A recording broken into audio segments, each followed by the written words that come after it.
What else would you want to do on a Monday? What else would you want to do on a Monday? How much wood could a woodfill chuck if a woodfill could chuck wood? It's a Monday. Yeah, I have the Mondays. And we have a date with 8 cords of firewood. That's not what you said. We were gonna have. You didn't say a date with 8 cords. You said I'm gonna take you on a date today.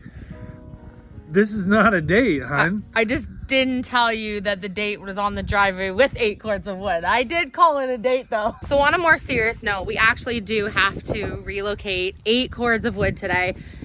Between today and tomorrow, basically, because not only are we getting ready for Henry to arrive this week, but it snowed yesterday and the day before. And because our wood was getting dropped off a little later than we had planned this year, not a fault of the person delivering it, fault of us. We were hoping that we would get to do as much cutting of our own wood this year as possible, but with everything else that's been going on and other life things, we haven't done that this year. We do have a bunch of trees fell, which is perfect for us to cut up next year. We also now own a splitter, so we will be ready for next year to do that on our own. And we'll be opening up a bunch more acreage for the horses and now for cattle. So we're gonna have lots of trees for next year. But this year, we've ordered our wood. It is obviously much more costly to get your wood pre-split and dropped off and delivered. But that's a price we're gonna pay this year. And next year, we'll be ready to do it on our own, which is gonna be awesome. You're gonna see a bunch of different things coming up on our homestead to kind of give you some answers as to different things that we're doing on the homestead, how and why we're doing different projects on the homestead, and what we're really doing here on our small farm. You're gonna see that coming up because I know a lot of you have a lot of questions. What are some of the animals for? Where are things living? What land are people, or what land are different animals gonna have? What spacing, things like that. And we're gonna show you that all coming up. So just hang tight. We have a lot to do this week, and then we're gonna kind of go over what we're doing here on our homestead. This year we decided to go with a different supplier for our wood. The wood is so much drier. It is absolutely amazing, and we've been lighting fires in 2 seconds flat. Where we were getting our wood from before, it was taking us quite a long time because the wood was probably more freshly cut than it should have been getting delivered to us. So it's been so nice this past week where we've been utilizing the wood stove to start our fires without any extra accelerants. It's just been so lovely. You just put the wood in and you start your fire. It's gonna keep us much more cozy and warm this winter. We picked up a wheelbarrow, which was much needed on property. I don't know why we've gone so long without a wheelbarrow. Yeah, or how. Or how. Or how but much we actually use it. How did we go so long without a wheelbarrow? We've been using it for everything, and obviously it's helping us now to move some of the wood from the driveway over here. We're stacking all of our firewood here, and then we're going to be doing a little double wide open door on the bottom part of this window here so that we can drop some firewood into a wood box that will be inside the pantry room there, our laundry utility room, and then we'll be able to close it to keep all the draft out. So that is going to be a really good access point. We don't want to get ourselves in a situation like we had last year when we had that insane snowfall that we had like 4.5 feet of snow and we're having to walk to the wood shelter. We're not getting any younger. And so I think the best solution is for us to have our wood close to the house here. We'll be able to just go in the side door or through our little chute we're gonna make here for the wood. And we won't have to slug wood from anywhere else on the homestead. If you remember, we tried a carport and it actually yeeted itself up over the mini barn and onto the other side. So last year we weren't intending to walk far enough, but that far away for our wood, it just sort of went with wherever the wind blew. Let's just say that. And Mary Poppins from this side of the mini barn, which made us another almost 20 feet from the house. And so that was not the plan. That ended up being a horrendous way to get our wood for the winter. And Philip did so good. He kept us warm all winter, huffing wood from the furthest point into the house. And it was just ridiculous. We don't want to do that again. So we're going to be putting wood here, and then we're going to make sure that we have it sheltered. Probably gonna have to do quite a few rows here, and we're gonna stack it up so that we have quick access. And then we're gonna work on some kindling boxing. We're gonna box up a whole bunch of kindling so we have that already done. And then under our little shelter over here, we're also going to have our splitter, the wheelbarrow, our generator for winter, and a few other necessities we need. No matter what winter throws at us, we are going to be ready. Would you want to be doing anything else? Not really. We actually don't mind this job at all. It does feel a little overwhelming sometimes when 8 cords gets dropped off at one time, but nothing we haven't done before. If you are a wood burner like us, how many cords do you go through in your winter? And or if you're only a wood burner, how many cords? Or if you just use it sometimes just to help with the energy efficiency in the house and then do a little bit of wood burning, how many cords do you go through? So we're approximately 2,600 square feet. And I think the most so far we've used in a winter is 6 cords. Yeah. So this is the first year we're having 8 cords dropped off. We've done 6 before. We wanted to give ourselves a little bit of extra this year, especially with how cold last year was and how many storms we had. I think the more wood, the merrier. The safer. The safer. Yeah, if it's on property, then I don't have to worry, and that's something that I know is here, and if we need it, then we're going to be warm. Philip wakes up every night in the middle of the night to stack the wood stove. I'm pretty spoiled because I don't think of the wood stove at night at all. And Philip will just get up. Like his body just gets him up at like 3, 4 in the morning. I just know, or I feel that it's a little cold. My body's like, get up. Usually around 3:30. Sometimes if they're bigger logs, 4:35. And then make sure that the house is nice and toasty for the boys when they get up and for everyone really. Mornings, we like to get up nice and early and make the boys breakfast, obviously, before they get off to school. And they have these keep warm thermos cups that we make them fresh hot chocolate and marshmallows in the morning before school. Philip has the wood stove roaring. We always have all their stuff ready the night before school, like their clothes and anything they need for schoolwork and bags packed. So the mornings are so calm. We have, usually the dogs are laying by the fire. We have Philip and I will get out after the boys head off to school and go do all of the animal chores. And it's just, we try to keep the mornings with no chaos, nothing but cozy, good vibes to start the day. And honestly, no day starts better than a beautiful wood stove roaring in the living room. Yeah, really nice wood stove heat. There's nothing better to hit your face. Woo, we're gonna need it today because it is chilly. We'll be cold. Yeah, it's right just now. kicking. So when we're done, we can go into a nice warm living room. Well, actually, the whole house is really warm. And heat rises, so the bedrooms upstairs are so warm sometimes that you have to open windows. Who else stacks like this? I stack Yeah. three wide, then 3 long, 3 wide, then 3 long, and then I noticed when I get a tall tower that if you stack too many one way, you'll have it either rolling off to the side or you'll have it rolling to the front or to the back. And this way, the whole pile, Sturdy. yeah, counteracts itself. You can see he's got it to the height of the fence on this side, so he's gonna go just to that height, and then like so they're as tall as the fence here. I think he's got one more row. One more row, and then I'm gonna. And then we'll start another row here. Yeah, and then have an aisle down the middle. We want to make sure that we have an aisle coming from the window in the middle here. So on this side, we're gonna have the wood, and then closer to the house on this side, we're going to have the splitter parked, the generator, so we can just pull them out when we need them. Oh no, we're not going to run the generator right beside the house. We already know all the safety things, but it's just here, accessible, close to the house, so we don't have to shovel, 4 or 5 feet worth of depth of snow to the garage to go get things that we need, like the splitter and the generator. We want to have them close by. It's going to be much more convenient for us this year, but we need to get this wood moved. We also need this wood moved because we need the livestock trailer to be able to back down the driveway to... Henry's getting off the livestock trailer unless our wood's moved. Unless our wood's moved. Henry back to his new, we can call it a bullpen until his friend comes. Yes, and those of you who are asking, of course Henry is going to have a friend. Yeah. He's going to have a heifer.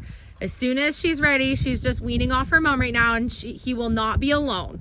Oh, and she's absolutely gorgeous. I can't wait to show them, but... And they're contrasting, so they're not the same. I don't want to give away too much, but she's beautiful in her own way. Like, she's absolutely gorgeous. Henry is like, he's handsome and ever, like he's so amazing, but she too is equally as amazing. As soon as she's done weaning off her mom, she will be joining us. The farm that she's at does a natural weaning, so she's not forced at a specific age to leave her mother, which we really love because we want her to do what she needs to do. And so as soon as she's finished weaning, she's going to be joining us. So we're just... We don't want a runt. We don't want a small cow. We want a nice heifer. And Henry is intact because we've had lots of people ask if Henry is a steer or a bull. He is a bull. He's intact, yeah. Which means that eventually we will have a calf here. Yeah. We'll explain more about what we're doing at a later date. But for now, just know the English family has a plan always for everything. Although sometimes it doesn't make sense to you as a viewer at that time. Eventually you will see. Just trust us. We know what we're doing. I better come and help. I mean, this is really nice just to watch you move the wood, but I gonna come and help you. If you wouldn't have said anything, I wouldn't have noticed. You could have just stood there and held the camera and talked until this was done. I'm just saying that the barn looks really good behind you. Oh yeah, that barn is gorgeous. The horses are gonna, they already do love it. It's like they know which stalls are theirs. Hutsy keeps going in his stall. Yeah, they do. Hutsy goes in his, London goes in hers. They hang out, they talk to each other through the stalls. They're like, this is pretty cool, huh? London likes to do the sneaky path behind the barn. There's about a 4 or 5 foot space behind the back wall of the barn and the back fencing. And she likes to sneak behind and then do Hudson on the other side like, tricked ya, I'm over here now. Yeah. It's pretty fun.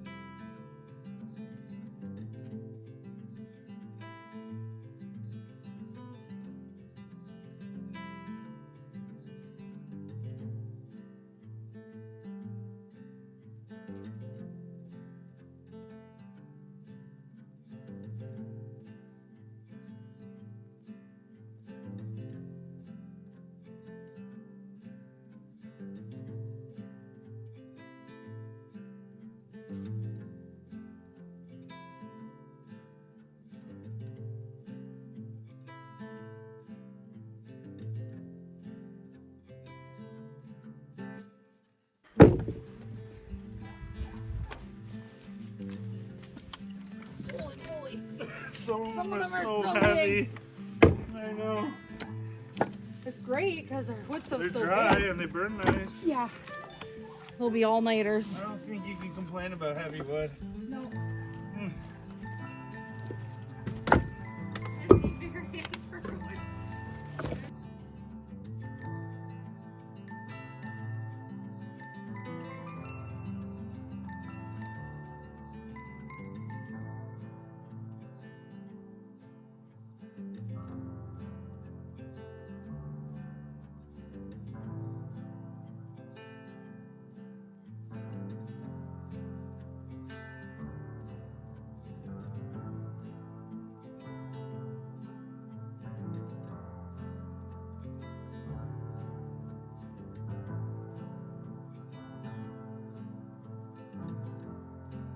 First row is stacked. We're on to our second row. You can see we're starting over here.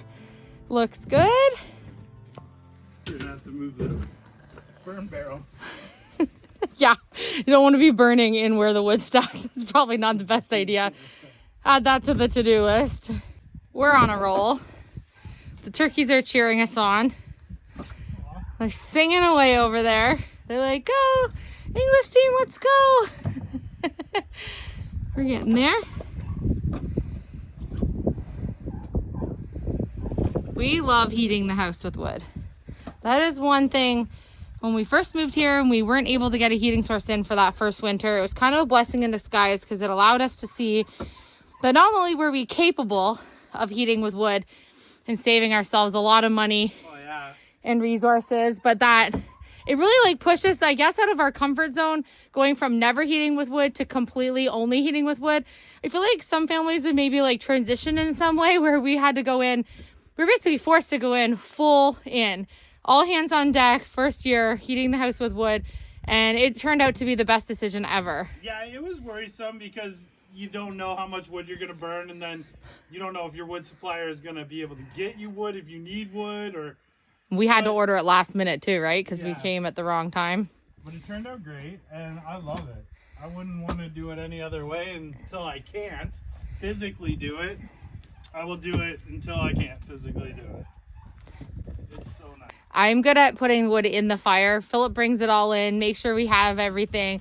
I would say Philip does at least 70% of the wood burning on our house by himself. Although obviously I do things like help stack wood, and we do all kind of contribute to bringing in some wood, but I'm going to give... Kids help stack wood too. Yeah, they're just at school right now. But we all together collectively have to have the house decided that we're going to heat with wood. So we only heat with wood. And you did see that we put in a heat pump a couple of months ago, and we have not actually used it, but it is here for a backup should we need it. And that was why we wanted to install it. We don't want to ever get ourselves in a situation where we're not sure if we can keep the house warm, or, you know, you have those nights where we had a few last year that were minus 43 degrees Celsius, and it would just be nice to have some additional, you know, electric heat in some way, which is why we thought that the heat pump would be a really good resource to have. It is not something that we will be running all the time.